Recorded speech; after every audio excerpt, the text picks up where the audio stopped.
Hello, everyone. Welcome to this session on looking to nature for metaphors and how do we weave in metaphors from nature into poetry.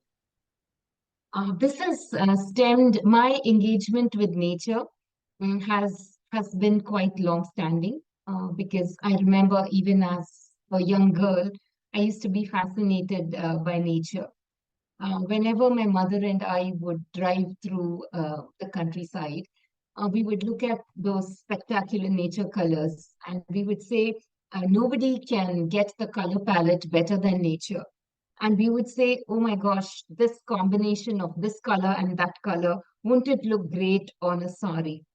So for us, it was for me and for my mother and me, it was about dyeing the canvas of our imagination, dyeing the canvas of our inner landscape, of our mindscape with the colors of the imagination. So as I went along and I became a writer, for me, it was about weaving the warp and weft of my narrative with colors, metaphors, and motifs from nature. Particularly when I went through a very challenging phase in my life. That was when I realized that nature had so much resilience, so much of capacity to heal, regenerate, and and just move forward. And that became the dominant metaphor when I needed that extraordinary resilience to rebuild my life.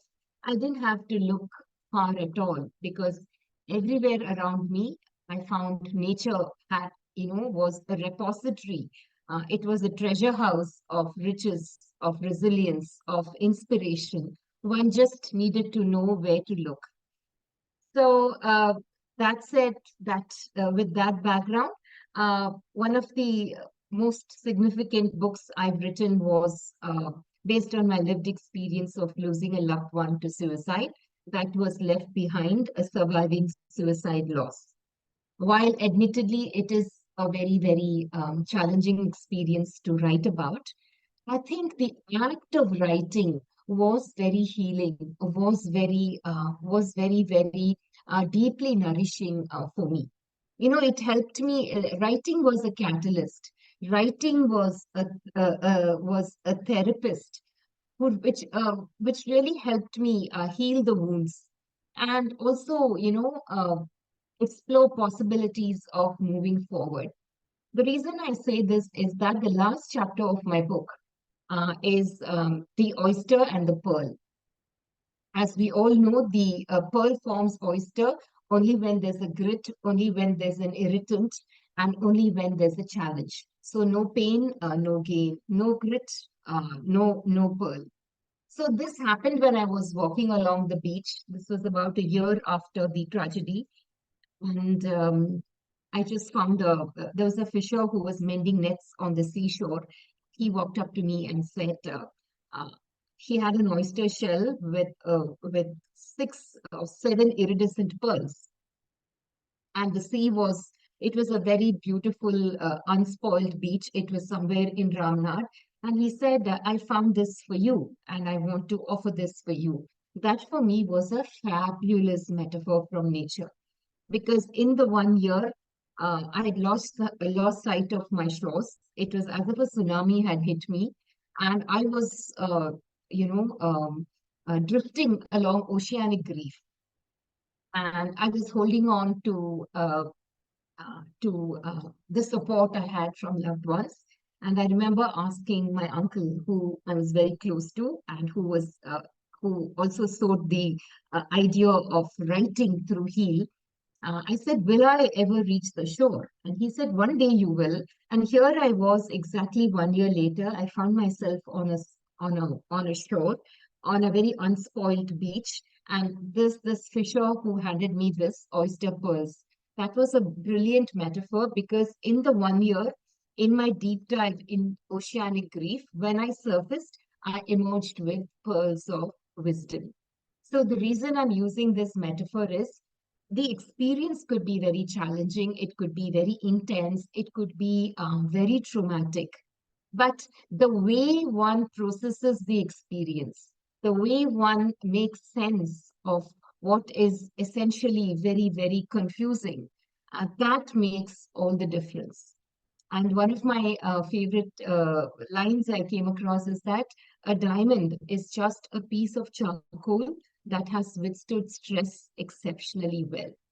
So, what is out there, the reality, is very, very subjective. So, how you engage with that? How do you make sense with that? How do you weave the fabric of your life, which could sometimes get very ruptured, into a very meaningful narrative, is what meaning making is all about. And poetry is one medium which lends itself to this kind of exploration and expression because it uses the language of metaphors. In this session, I would like us to write in whichever language you are comfortable in. It could be your first language as well, or you could mix English and the first language, whatever works for you. So before we get, that was the backstory, and that was not the complete story. Just after I'd written the book, it was picked up by a very well-known publisher, and when I was just doing the final edits, I found that there was a great sense of sadness in me because this book had been gestating within me for about 2 years. Now I was just letting it go. It was getting out into the public space. That very deep, sacred communion which existed between me and the book was now going to take on a different tone and hue. There's a great sadness, and I was talking to a very a good friend who was also a well-known mental health professional who had also happened to write the foreword for my book. And I said, my landscape seems so desolate. Uh, where are the flowers? And I just love what he said. He said, the flowers are there. Go discover the wildflowers. They bloom in the most unexpected places. That for me was another fantastic metaphor which helped me reframe the narrative, and that resulted in my book Amidst the Wildflowers. It's a collection of 60 poems, most of them fairly short, on how does one um, look into nature to draw those metaphors, those motifs, those themes, which then enable one to what do I say? Yeah, how which enable one to rediscover meaning, and then regenerate, heal, and move forward with life. And I wrote this collection of poetry. It was one poem a day. And I remember writing it in longhand because when you engage in the physical act of writing, there's a different kind of energy because your both sides of the brain, the right and the left, are very, very integrated. So writing is essentially a very physical act. So that resulted in Amidst the Wildflowers. The next 1 month, one poetry a day. So I think in the next 2 months, this collection of poetry got written.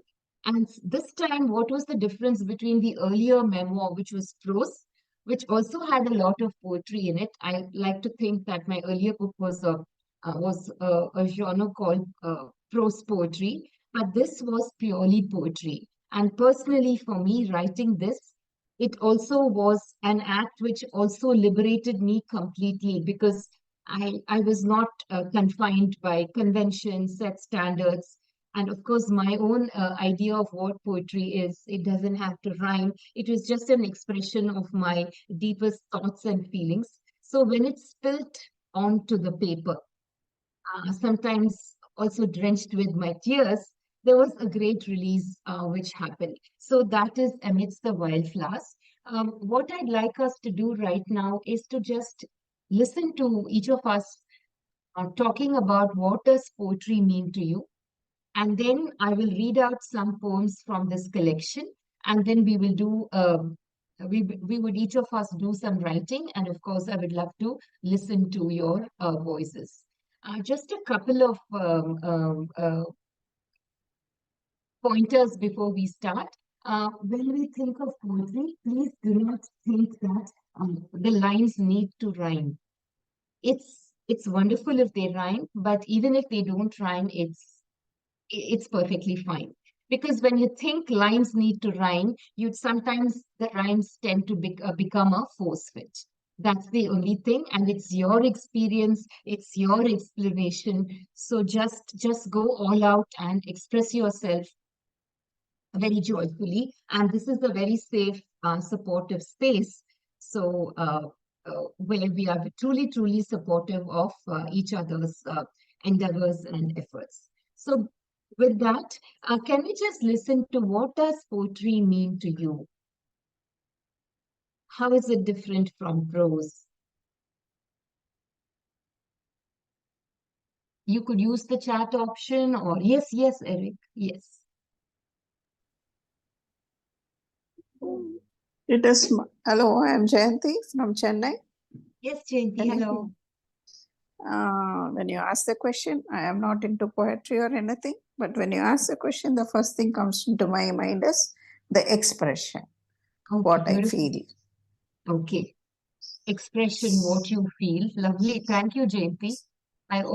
There's a poet in you, so maybe you need to discover her. Thank you. Yes. Nina says powerful. Yeah, okay.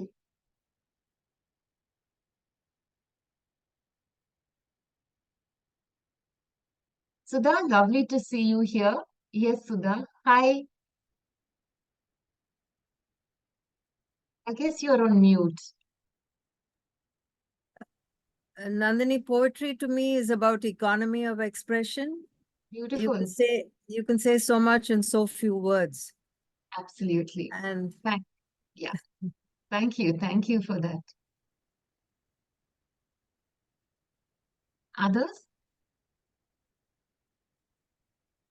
Yes, it seems in the past, poetry would rhyme and there would be a certain rhythm to it, but now not all poetry is like that. Some poetry has no rhythm, so it's just thoughts, and feelings, either expressed directly by the writer or through a character. Beautiful thoughts and feelings expressed directly by the writer or any of the characters. Sudha says haiku. Haiku is a beautiful form of Japanese poetry. Very imagistic. It packs a lot of images. I have quite a few haikus in my collection. So, yeah. Any other thoughts on poetry? What is poetry? I just came across this beautiful perspective on poetry. It says, I'm just reading it out. What is poetry? Who knows? Not a rose, but the scent of a rose. Not the sky, but the light of the sky. Not the fly, but the gleam of the fly. Not the sea, but the sound of the sea. Not myself, but what makes me see, hear, and feel something that rose cannot. And what it is, who knows? I'll just read it once more. What is poetry? Who knows? Not a rose, but the scent of a rose. Not the sky, but the light in the sky. Not the fly, but the gleam of the fly. Not the sea, but the sound of the sea. Not myself. What makes me see, hear, and feel something that prose cannot? And what it is, who knows? So, can you recall any words or phrase from this poetry? Rachel has her hand up. Yes, Rachel. But my comment is still on what is poetry.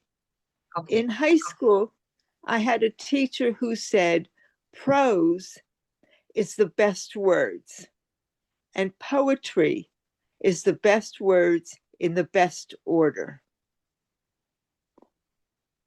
Thank you, Rachel, for reminding me of that. That's a very beautiful distinction between prose and poetry. Yes. Anyone else? So, what does poetry really mean to you?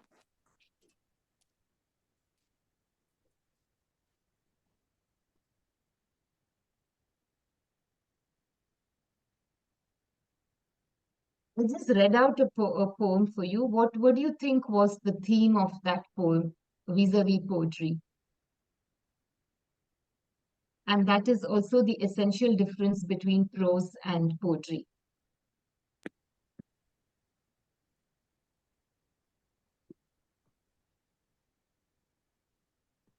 For me, the first two lines were very evocative.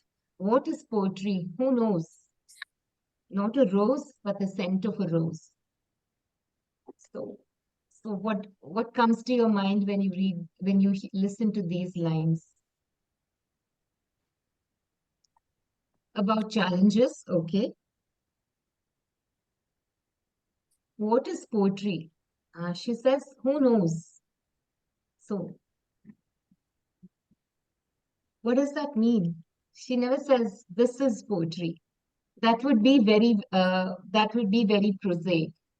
Prose has that way of telling things, putting things as is. Outpouring of Maybe emotions, okay, yeah. So is prose. Prose can also have an outpouring of emotions. your feelings. Yeah, emotions, feelings, they're both interrelated. Many They're times, not the same. Yeah. many times poems are addressing somebody. Either the narrator is addressing someone or a character is addressing someone. So in a poem like that, it's an imagined relationship. Okay, lovely. Thank you, Eric, for that. And I'm seeing Sudha said it's intangible. Yes. And I think that is one of the very defining characteristics of poetry. It is very, very intangible. And I think in the first two lines, this poet just conveys that. What is poetry? Who knows? You know, poetry is a very subjective experience for the poet as well as for the readers. By a subjective experience, I mean the way I relate to a poem will be very, very vastly different from the way each of us relates to the poem. And I think that subjectivity, that though the multiple subjectivities is uh, is uh, is what makes an art. You know, the way we relate to a piece of art, I think, is hugely influenced by our subjective experience, the filters within us, the filters with which we engage with the world, the filters with which we use to interpret a particular experience. And since each of us comes with such widely differing filters, the way we interpret, the way we engage with a piece of poem is also going to be very different. Not just a piece of poem, any kind of art form. Yes, Sudha?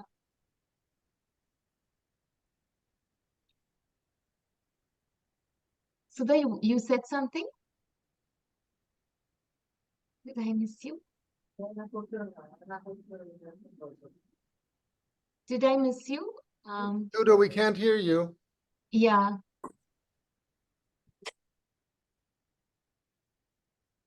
Suda, perhaps write it in the chat section.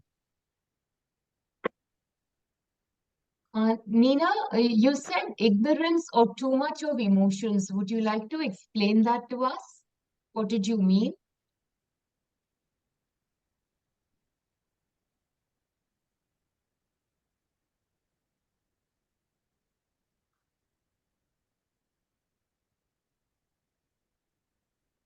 Would you like to explain that?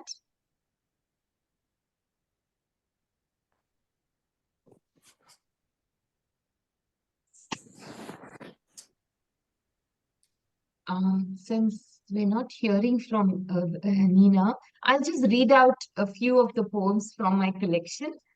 This is just to enable you to perhaps get an idea of how you can draw metaphors from nature. It's not to suggest a template by any way. Nina says, at times we're not sure of what we are writing, just for the sake of writing. Okay. I would still like you to explain that a bit, um, if it's possible. Yeah. So here is my first poem. This is Cobwebs. Spider's cobweb. You cobweb my mind. You cobweb my mind. I try to clear you away. Your wispy memories cling on, stubborn as cling wrap. I'll just read it once again. You cobweb my mind. I try to clear you away. Your wispy memories cling on, stubborn as cling wrap. So, any thoughts, reflections on this poem? Well, I'm wondering who is being addressed, Yes. and who is doing the addressing. Okay. Okay. Who's being addressed? Who's doing the addressing? Okay. But Anyone? Yeah, as I mentioned, it's a relationship. So the reader or listener is suddenly in the middle or observing a relationship. absolutely. And this is a collection of poems on love, loss, and longing. So obviously, I am addressing the love of my life, who is no more, and I'm also juggling with the memories which come on like a procession. And how do I make sense of the memories? That's nostalgia. And so just trying to, I'm So, trying to clear away the cobwebs, but it's so persistent. but do you think And that does it give solace to address a person who's no longer a person, who's just a memory now, but to address that memory as if they were a person? Does it give solace? Oh, thank you for that question, Eric. Absolutely. It gives tremendous solace, a tremendous sense of making what is intangible, until a few months back, this person was, was very, very concrete, you know. It was a living person, and suddenly that presence, that physicality is no more. But here you have the poet. We all struggle with transitions. It's never a smooth transition because you've spent an X number of years in an intimate relationship with a person, and suddenly that person is no more. You know that for a fact, but and this has also been corroborated by modern neuroscience. It says that the human mind, it's like when you're used to the presence of a person in your life, it's like even it's like going into a room, it's dark, and even if you don't turn on the light, you know that the furniture is there and you will avoid the furniture. But this neuroscientist says in the case of death, you know that the person is not there, but the human mind likes to believe that that person is still there. There's still a phantom presence. So, in the initial stages of the grief, addressing the absent person as if that person is still there uh, also enables one to come to terms with the transition. So, yeah. So it does make the passage easier. It makes the unbearable far more bearable. Yeah. Anyone else wants to comment on this? It's just your engagement with the poem. That's it. And I think poetry is meant to be read aloud. It's a very oral experience. Yeah. You cobweb my mind. I try to clear you away. Your wispy memories cling on, stubborn as cling wrap. So for me, the metaphor here was the cobweb. Um, Your memories cobweb my mind. I'm unable to think clearly. It's kind of, I just feel very foggy. And I try to clear you away. There's the sense of, yes, that person is not there. And I know that. I know it at a conceptual level. But yet, in reality, it's very difficult for my mind to make peace with that fact. There's the sense of trying, there's the sense of knowing for sure, but still I'm unable to bridge that gap. Wispy memories. Memories are still not very tangible. It's still wispy. But the last line for me is very important. They cling on, stubborn as cling wrap. Any of us has removed cling wrap, you know how tenacious they can be. So here I'm saying that I want to, your memories are holding me hostage right now. I want to be freed of your memories, because in one sense, they are making me feel very, very, they're holding me back. No matter how much I try, I'm finding it very difficult, which for me is also very important, because grieving is about giving yourself time. You just don't, you lose a person and the next moment you don't transition unless you're a very evolved soul. Given that we are all human with all our foibles, with all our challenges, how do you then move through transition? This is, Oh, I'm sorry, go ahead. no, go ahead, Eric. The image of the cobweb, of course, that's from nature. Yeah. That's from a spider weaving what is it called? A net? Yeah, And a cobweb, I guess, is when it's old and dusty and it's no longer sticky. But yeah, spiders weave a web, especially to catch flies. And but then later in that poem, you say you're stuck like cling wrap, which is a modern metaphor. type of technology. But I'm still thinking about the spider's web, and my association is that the speaker in the poem is caught in the spider's web Absolutely. of the memories. Yeah, in fact, the memories are an entrapment, and I'm just wanting to be free of the memories. I want to hold on to the memories, but I don't want memories to hold me hostage. Sudha says, poet is struggling, wanting to move on and remember the person with love. Yes, but finding herself entwined in memories. Yeah. But Nina, so thank you for this. in that Yeah, case, the element of nature is holding back and trapping the speaker. But yeah. elements of nature can also, represent growth and Oh, development yes. and Yeah. freedom, of course. Yes, yes. And that element of growth and freedom is seen later in the collection of the later poems, because it sort of also parallels the inner journey of the poet. Nina says, I just saw something. Yeah, caught in her own web of thought. Absolutely. So my own web of thoughts and feelings is also very similar to the spider. Then we have another poem here, Embers. Embers of your memory, I keep stoking them. Only ash remains, sacred ash. Embers of your memory, I keep stoking them. Only ash remains, sacred ash. So, Embers of your memory. yeah, So that's a fire. So wood is burning. It's as if yeah, the person who's passed away is a piece of wood that's burning and turning to ashes. yeah. And sacred ash, that's a metaphor from the Hindu religion. It's it's something very, very sacred. Your memories are also very, very sacred. What remains of the memories after most of them have burnt away is something that is very, very valuable for me. The next one is the scent. Scent. The scent on your shirt lingers, reluctant to leave, unlike you, who vanished like a leopard.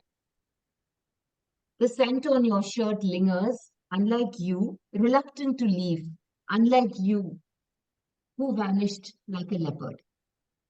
Like a leopard. Leopard, yes, like a leopard. Mm-hmm. And by the way, the leopard is one of my favorite animals. Yeah, yeah. The the the power, the grace, the agility. So the leopard vanished into the forest. Yes. And you just vanished into the forest, I seem to say. But the scent on your shirt lingers. Mm. That's the juxtaposition. Yeah. Can Your scent lingers on the shirt, but you just vanished like a leopard. That can look at the paradox here. So poetry has a very beautiful way of uniting paradoxes, yoking paradoxes. You know, What is the scent, paradox there? the scent lingering on the shirt, but this person is not there. Person just vanishes like the leopard. The person that someone who was so tangible has become intangible, and his intangibility is ironically so tangible now. So, you know, so that's the juxtaposing here. This is Nothing Matters. Skydiving, parasailing, scuba diving, rappelling, mountain climbing without oxygen.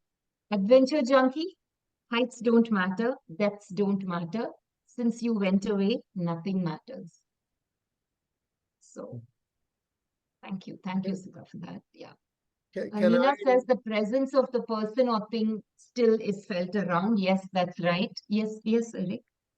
Oh, going back to the leopard disappearing in the forest, can Yeah. I share a personal experience relating to Sure, that? please. Yes, yes. 52 Thank you. years ago, my older sister died very suddenly, very tragically. She suddenly died. So I had that experience you mentioned of, it didn't make sense because I couldn't process it for a long time.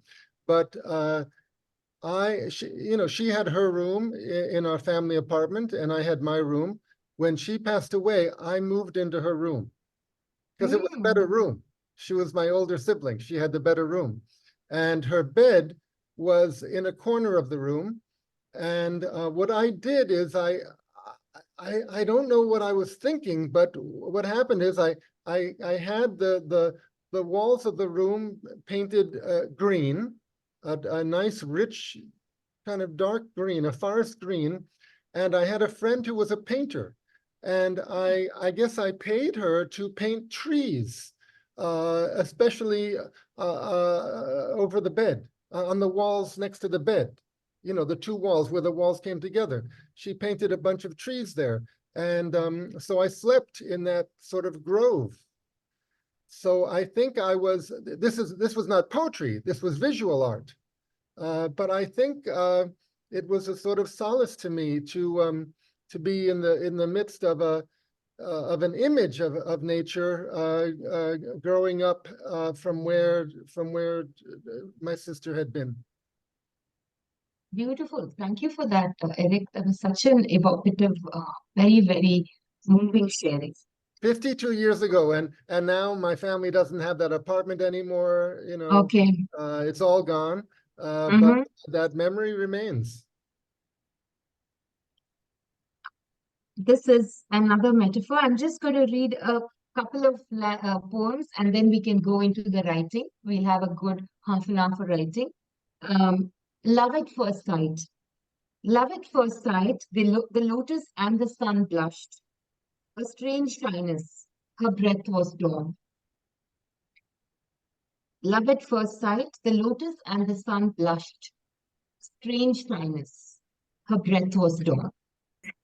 So that was this. And this is Black Hole.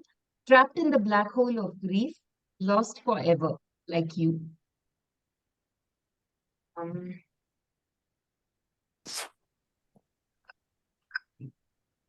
uh, yes. Butterscotch ice cream, bitter aftertaste, caramelized grief. Missing the garden birds, raucous tree pies, chatty babblers hovering near the bird baths, overflowing with my tears. Muted bird song, this silence of grief, this Mahapralaya of my sorrow. Mahapralaya in the Sanskrit language, it's the great deluge. So for me, caramelized grief was a very important word. The raucous tree pies, chatty babblers, the bird bath. In the home where I lived, we see. Even then, it's so difficult. Even today, after maybe 7 years after the tragedy, I find it difficult to find it difficult sometimes to realize that the we has become I. So there was this bird bath, and I would gaze at the bird bath from my study. So it would have birds hovering around it, especially in summer. But now here I say this bird bath is now overflowing with my tears. The birds, the songs of the birds are also muted. So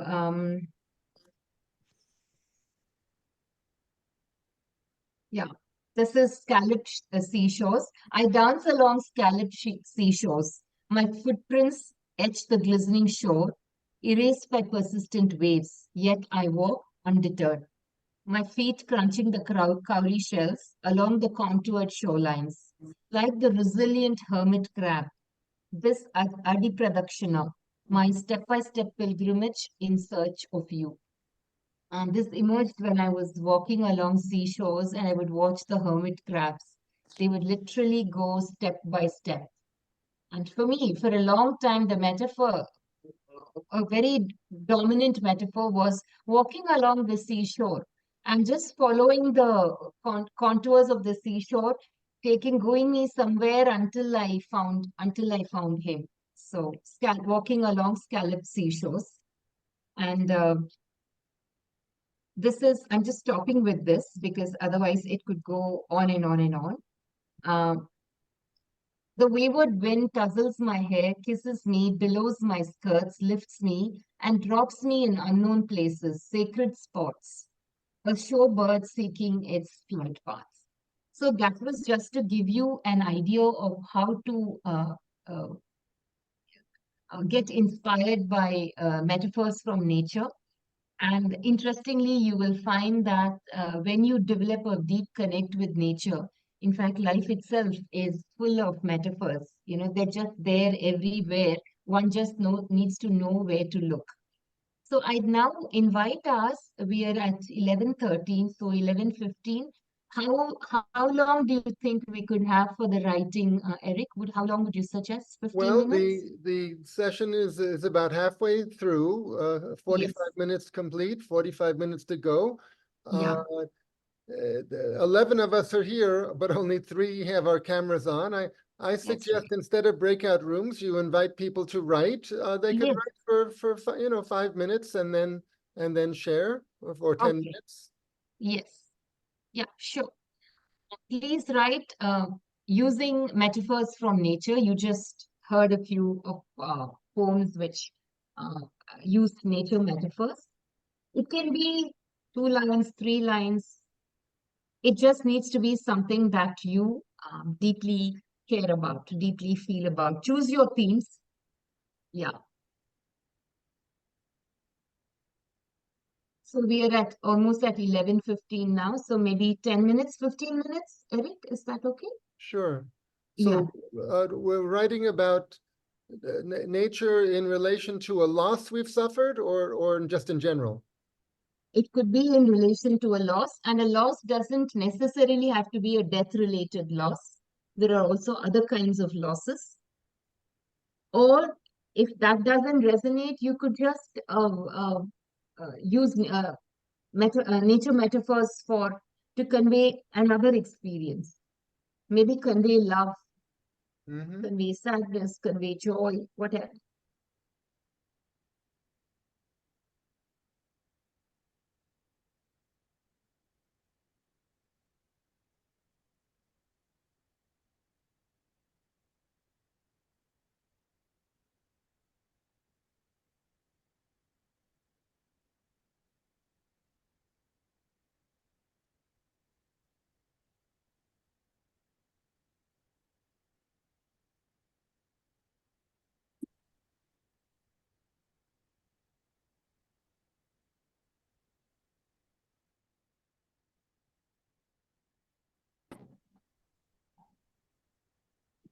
I am not a poet. I don't know how to write and all. Can you give me some whatever it is? Because Tamil only I know. Please write in Tamil. Yeah. But what? தமிழ்ல எழுதுங்க கவிதை நல்லா பியூட்டிஃபுல்லா எழுதலாமே. ஏன்னா கவிதை எப்படி எழுதுவதுன்னே தெரியாம என்ன நீங்க சொன்ன நீங்க ரூல்ஸே கிடையாது கவிதைக்கு. whatever you have felt deeply, உங்களோட உணர்ச்சிகள், உங்களோட அனுபவங்கள், அதை எப்படி வெளியே கொண்டு வர முடியும்? அது இன்னொருத்தர் கேட்டாக்கா அவங்களுக்கு ஒரு மூமெண்ட் இருக்கணும். அது ரூல்ஸே கிடையாது. ஆமா. நீங்க ரொம்ப ரூல்ஸ் ஸ்ட்ரக்சர்க்குள்ள போனா கவிதை வராது. ஏன்னா கவிதைய வந்து நம்ம அஹ், காத்த வந்து நம்ம ஒரு இதுல பாட்டிலுக்குள்ள அடிச்சு வைக்க முடியுமா? அதே மாதிரிதான். Everyone else, I was just telling, was it Nina? Was it Nina who asked me? This is Jayanti from Chennai. Jayanti asked, she says, I'm not a poet. I think everyone, each of us is a poet. It's just that we have some fancy ideas of who can be a poet. So everyone is a poet. There is so much poetry in our bodies. There's so much poetry in our lives. It's just that we've not discovered it. And I'm telling, Jayanti was asking for rules and for structure. So I was just telling her that uh, asking for rules and structure for poetry is like trying to fit the wind in a bottle, or trying to hold a wave on a sand. It's just that you need to feel something deeply. And how would you express that feelings? And if you felt deeply about something, it will resonate with readers. That's it. Yeah. Okay. Give I yourself will just permission to explore, experiment. There's nothing right or wrong. And the more you Okay. do it, the better you become. Yeah. Yes. just whatever comes to my mind, I will Yes. just tell you. Yes. Yeah. I don't know You whether write it. You can just write it and then maybe read it out. Yeah. And if it's in Tamil, you will have to do a translation of it. Yeah.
Can I tell? Can I tell? No, I am little yeah, faster. I yeah, am, can you just hold on for another 10 minutes? Yes. Yeah, yeah, you this can, is Tamil only. Okay, this yeah, is my first attempt. I am not sure, sure. sure. Gently, Whatever comes in my mind, I have written it. yeah, Okay. yeah. Please Gently, just forgive. hold on. Can we just wait for 10 minutes? Another Okay. 5 minutes more. Just another 5 minutes. Thank you for those lovely lines from The Sound of Music, Eric. Yes. And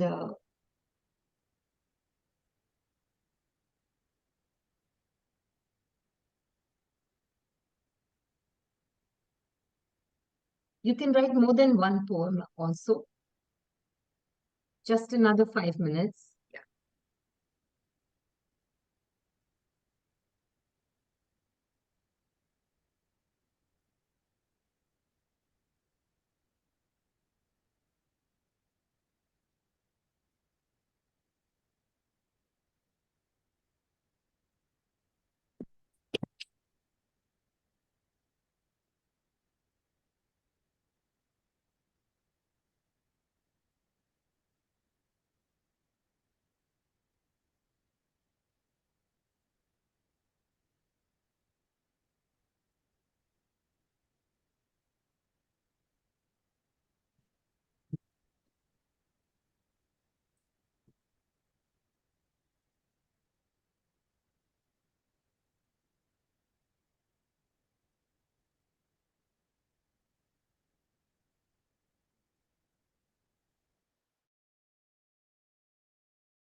Oh, that's your piece.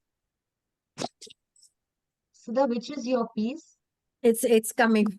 Oh, okay, okay. Yes, okay.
Okay, so can we get on? I'd like each of us to read out your poems.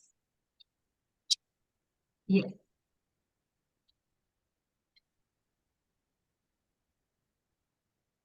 Who would like to go first? I could read what I put in the chat. Okay. it's not original, but it came to mind Yes. that from that musical, The Sound of Music, which was a stage Yes. musical and then a movie. The Yeah. the Mother Superior in the convent is kind of complaining that one of the young women doesn't follow any of the rules, and so she sings, "How do you solve a problem like Maria? How do you catch a cloud and pin it down? How do you keep a wave upon the sand? How do you hold a moonbeam in your hand?" Wow. So those are all metaphors of obviously you can't do any of those things because Yes. it's so intangible. And so Exactly. saying the character of this young woman is like that. She cannot control her. She can't pin her down. She can't. She can't. Yeah. She can't. She can't communicate with her because that young woman is sort of in a world of her own. Yeah. But there's some admiration and for the beauty of the young woman, but also there's a lot of frustration that she's beyond control and instruction. Beautiful. Thank you. Thank you, Eric, for this. Yeah. Others, would you like to read your poems? Nina, why don't you read what you put in the chat? Yeah, I think Rohini ma'am wanted to read her poem first, so after her and And Louise has raised her hand also. Yes.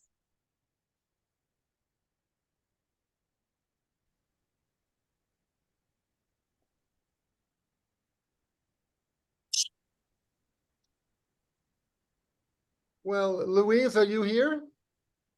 You've got to turn your mic on if you want to speak. Yes, I'm here, Eric. Can you Okay, hear me? yes. Okay. I'll read my- Nandini, you please call on people in the order that you want them. Okay. Can we have Louise reading your poem? Okay. Yes. The theme is love. Circling my house, tiny tracks in the snow, evidence. The squirrel has cast a spell of love. My loneliness evaporates. Oh, beautiful. Just beautiful. Yeah. Thank you. Can you just read it once again? Okay. Yes. Circling my house, tiny tracks in the snow, evidence. The squirrel has cast a spell of love. My loneliness evaporates. Just beautiful. Oh Wow. my God. Yes. Yeah. Really wow. Thank you for that, Louise. You should, I think, work on your collection now. I will. Yeah. I love the last line, my loneliness evaporates. It was so evocative. Yeah. And circling my house, What was that? Circling my house? Yes. So I live in Ottawa, and in Oh, the winter time we have snow. So yeah. So it was circling my house. okay. Oh, okay. I was reminded of a bird circling your house. Yeah. Oh, it was the tracks in the snow. Okay. Oh, okay. Okay. Uh, Last line was very powerful. It was almost like your sign off was just brilliant. Thank you for that, Louise. Anyone else wants to respond to what Louise I'll spoke? say Yes. the symphony of life is vibrant like the leaves. The rhyme of life is like the flow of the river. Music in life is like the chirping of the birds, and life is as beautiful and colorful as nature. And nature is the best teacher that we ever had. Lovely. Okay. I think we should respond to each other's poems. Like I responded to Louise's poems. Can we respond to each of us respond to what Louise wrote and now what Nina has written? Yeah.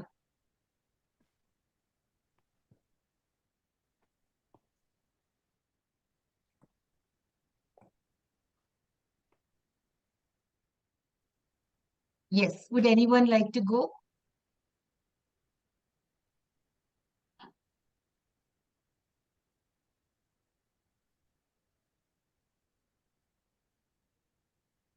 Yeah, Yes, yes, Meenakshi. Hi. it is not more much of a poem. Just I want to, not just like a. Okay. I was a bird on her branch, tiny and fragile. She saved me from every storm, just to keep me safe there. Slowly, I became a flower, beautiful, proud, and clever. She warned me about the storms. I thought it's her envy. She was a river of love and care, but my pride made me blind. Slowly, I became a fruit and uh, made my way, leaving her alone. And now myself, I am a tree, and here and have my own flowers to care. Now I understand her pain and turn back to find her, but it was a vain. Beautiful, lovely. Thank you, Meenakshi, for this. Yes. Could you read it once more? Yeah. Yeah, yeah. I was a bud on her little branch, tiny and fragile. She saved me from every storm, just to keep me safe there. Slowly, I became a flower, beautiful, proud, and clever. She warned me about the storms. I thought it is her envy. She was a river of love and care, but my pride made me blind. Slowly, I became a fruit and made my way, leaving her alone. And now I myself am a tree and have my own flowers to care. Now I understand her pain and look back to find her, but it is a vain. Lovely, Beautiful. beautiful. I think it's the journey of a mother that, and when we become mother, we realize what exactly our Yeah. mothers I want. tell my children, you will know the value of mother only when you are grown up, you are a parent. Yeah, thank you. Thank you for that. Can we respond to Nina's poem and someone else's poem also? Yeah. I also thought that that beautiful poem was about your mother. Oh, okay. Yes. And Sudha, can you read your poem, please? Yeah.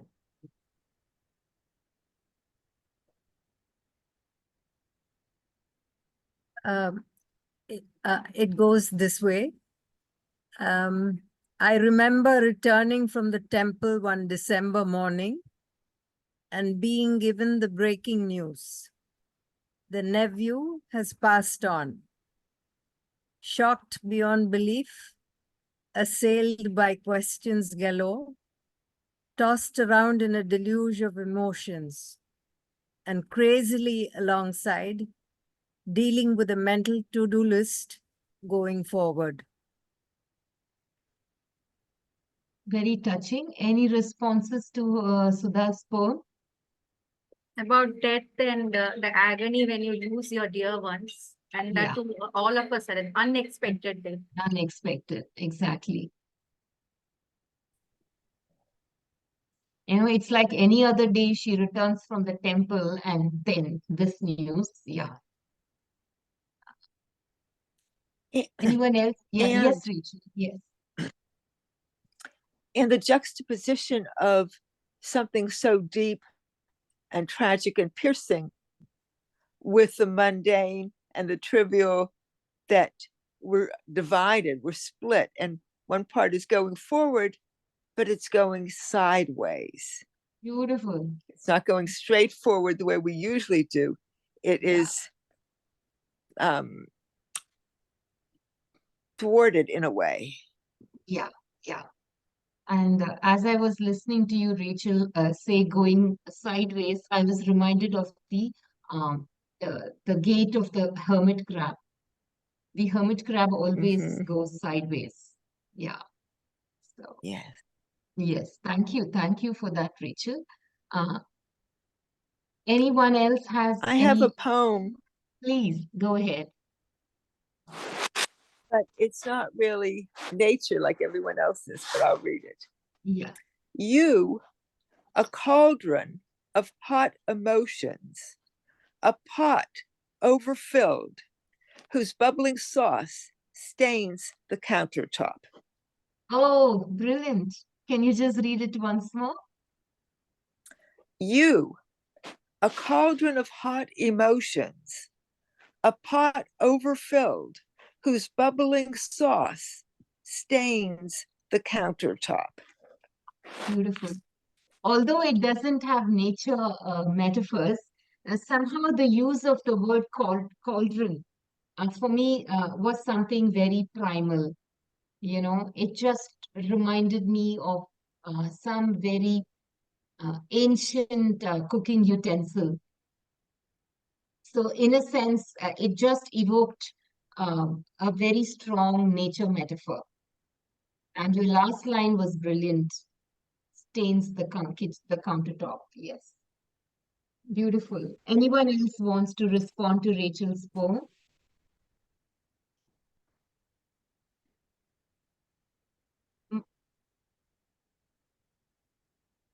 You know, one of the ways you get better at writing, every one of you here is a poet. So I hope if there's one takeaway from today, it's for us not to be apologetic and say, oh, but I'm not a poet. What I've been hearing from all of you in such a short span of time is something so extraordinary. It's just that we seem to have some fancy notions of who is a poet, and just somehow think that we don't fit those norms.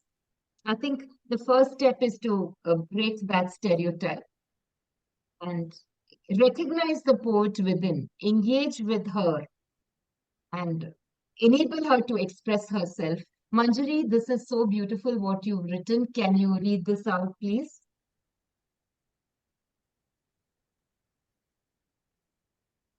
I broke open the cocoon and the catharsis was complete. I fluttered my wings and flew towards freedom, the sun shining upon me. Gorgeous. So, so beautiful. Would anyone want to respond to Manjari's poem? Thank you.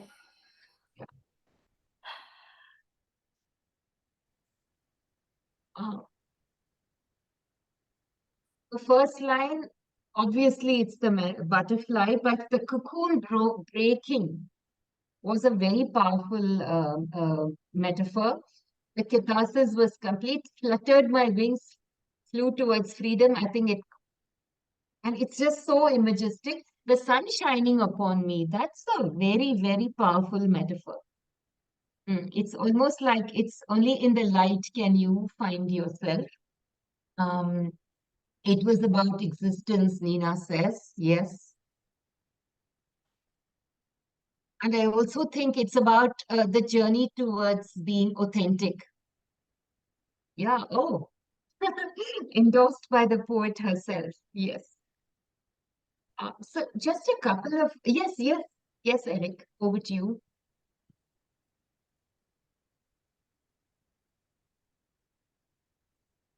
Can I tell my Tamil poem? Oh yeah, wait. Yes, Jayanti. I'm Yeah, on mute. I was on mute. Yes, Eric. To point out the distinction between metaphors and similes. This last one, I broke open the cocoon. So the speaker is actually a butterfly. By some magical transformation, she's a butterfly. That's a metaphor. Whereas Nina's, she wrote, the symphony of life is vibrant like the leaves. The rhyme of life is like the flow of river. That's a logical statement, that something is like something else, as opposed to this magical transformation of a metaphor where something actually is something else. It's just not, it's not that it's like something else, it is something else. So, you know, both are great, but metaphors are more magical. Yeah, powerful. Yes, thank you, Eric. Thank you for highlighting the distinction between similes and metaphors. A couple of observations before Jayanti reads her poem. When we write poetry, let's ensure that poetry is very telegraphic language. One of you said economy of words. So, you don't have, it doesn't have to be syntactically, grammatically correct. You can leave out the inconsequent, the words that just can be left out. Unlike prose, where, the syntax has to be right, everything has to have a certain order. Poetry can be very telescopic. In fact, the less number of words you use, the more impact it is, and highlight the images, highlight the metaphors. And if you find you're using a simile, see if you can convert that into a metaphor. Yeah. And use strong verbs, very powerful verbs. Like, for example, in Manjari's poem, I broke open the cocoon. Can we see if there's another stronger word for broke open?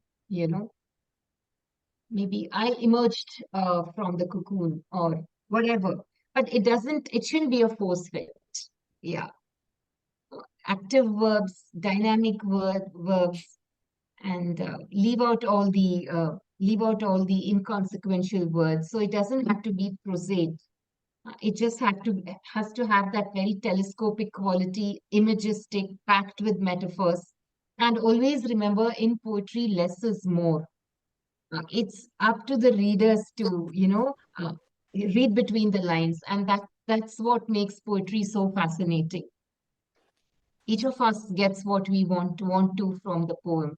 But I think somehow the way poetry has been taught in schools has really, really ensured that as adults we just remain very disconnected from poetry, because the meaning, what each line means, annotating it endlessly, deconstructing it endlessly, and that really destroys the uh, the beauty of the poem. Yes, Jayanti, it's over to you. We can't wait to listen to you. Yes. Yeah, this is my first attempt. Okay. Yeah. என் பேனா Oh, முதலில் கையில் எடுத்த போது ஆம், அதாவது அதன் நுனியிலிருந்து இந்த my வருகிறது என்று வியந்திருக்கிறேன். பின் எனக்கு கிடைத்த ஹீரோ பேனா, ஆமாம், என் அப்பா ஹீரோவிடமிருந்தே கிடைத்தது. அதற்கு பிறகு பரீட்சையில் எழுதும் போது கை வலிக்க அது கூடவே என் வளர்ச்சியில் இருந்தது. இன்றும் என் கதை சொல்லியாக வலம் வரும்போது என் கூடவே தினமும் பயணிக்கிறது. oh, brilliant, beautiful. Now you are a poet.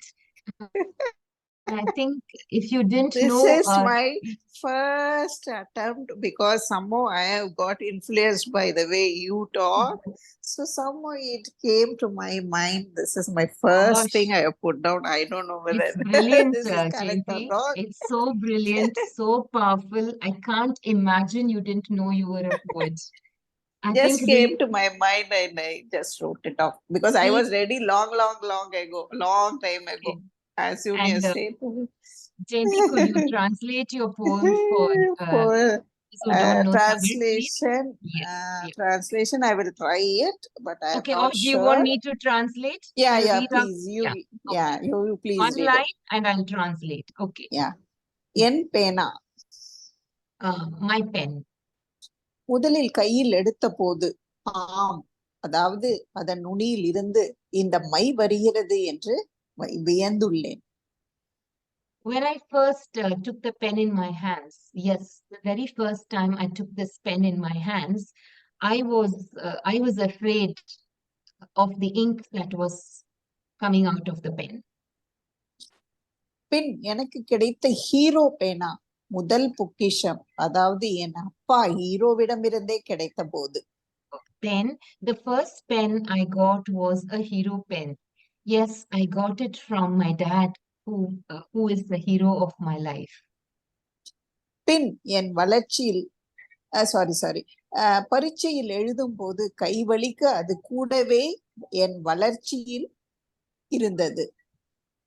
When I used to write my exams, although my hands used to ache, it stayed with me throughout my growth and evolution. இன்றும் ஏன் நான் இன்று கதை சொல்லியாக வலம் வரும்போது என் கூடவே தினமும் பயணிக்கிறது. Today, when in my new avatar as a storyteller, it continues to accompany me on my journey.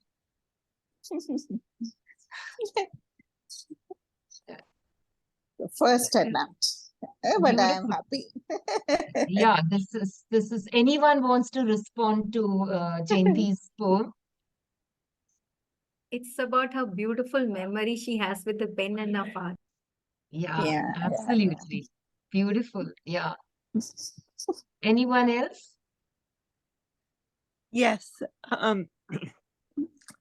I did not understand a single word in the original language, but the melodiousness, the flow of the words tumbling over each other created a sense of poetry in me.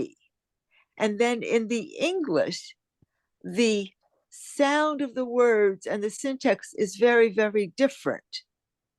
But the meaning was particularly pronounced. And I believe if I heard correctly, there was a phrase, hero pen, and my father is my hero.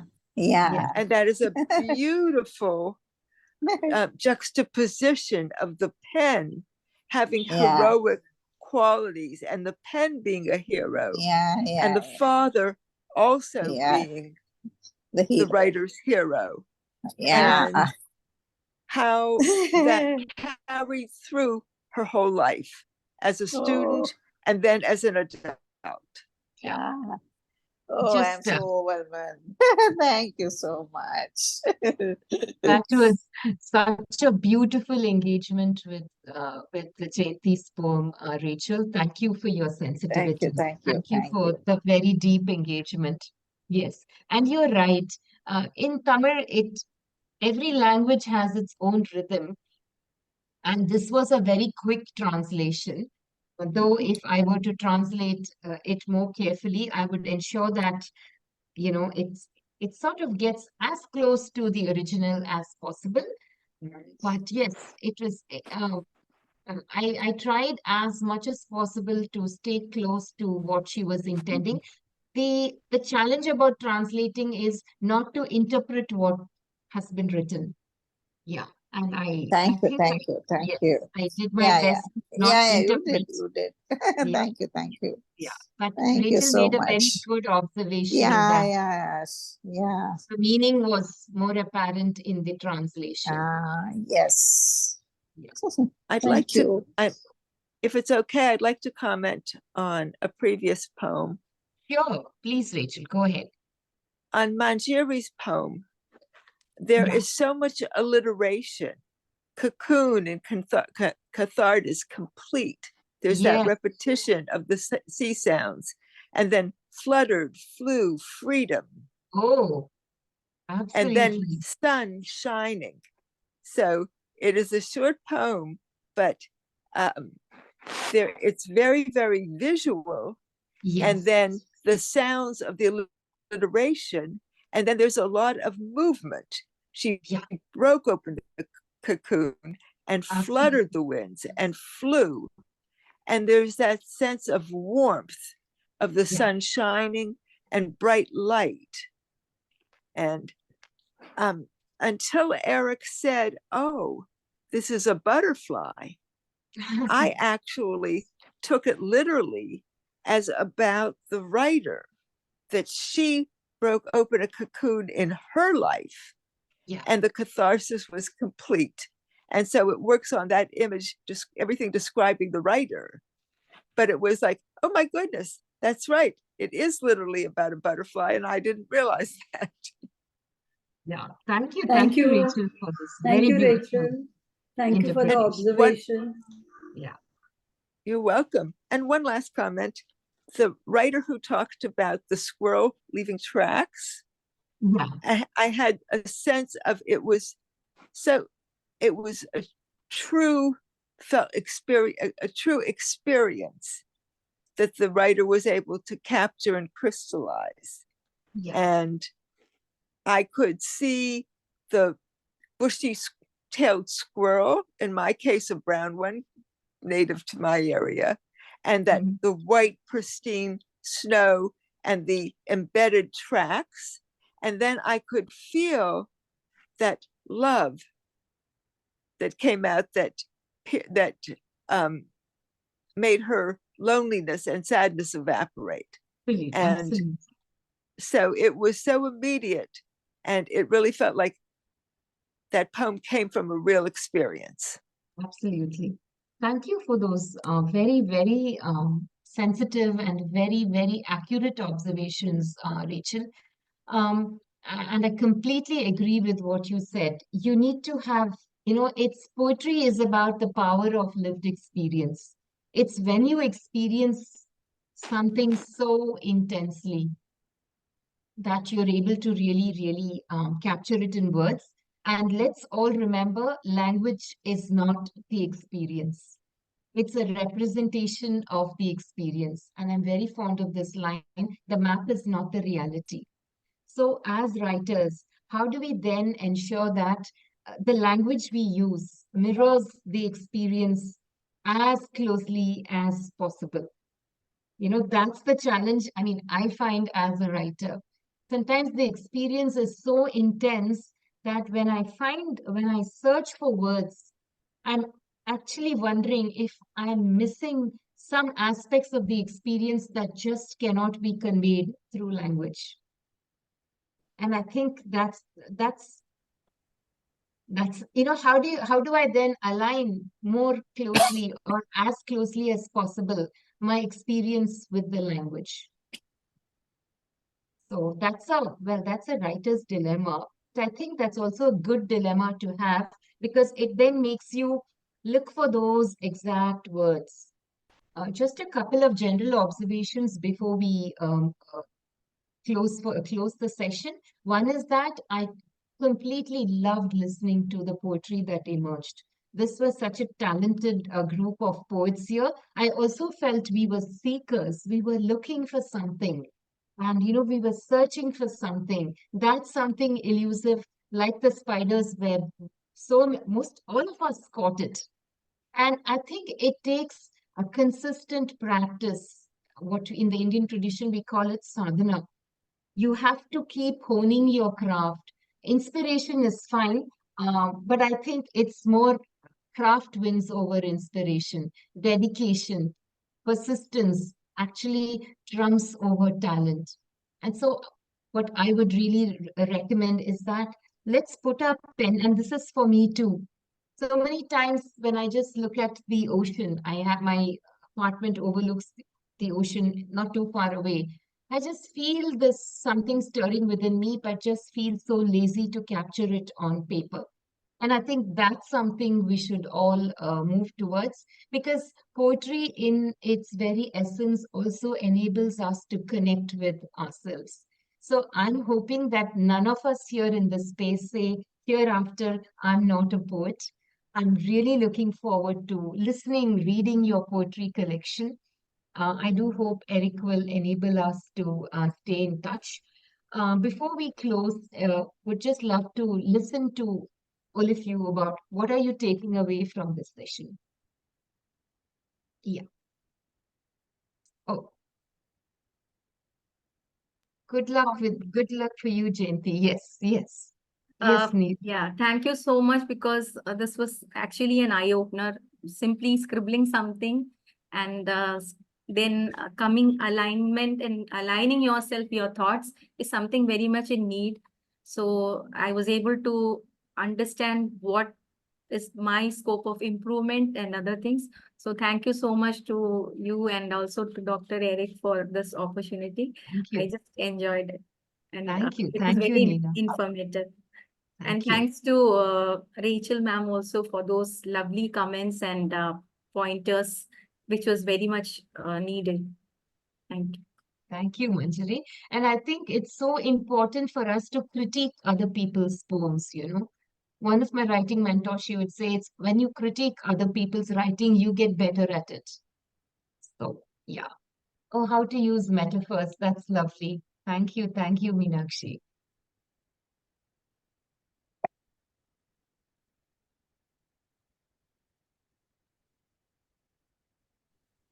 Louise, would you like to say something? Yes. That was a really fabulous workshop. I know I missed the beginning, but I got so much out of it. But I guess one of my big takeaways was the concept that there are no rules to being a poet and to engage with the poet inside of myself. Oh, beautiful. Yeah, thank you, Louise, for that. Thank you, Sudha. Rachel, would you have something to say? Oh, thank you. It was a wonderful class. I didn't think I would come up with a poem, actually. Oh, And I loved everybody else's contributions. I was very, very impressed with all of the writing, and I feel very enriched.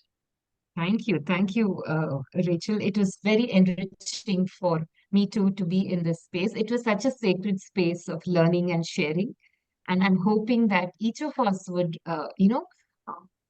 forge a very deep connection with the poet within us, enable her to emerge.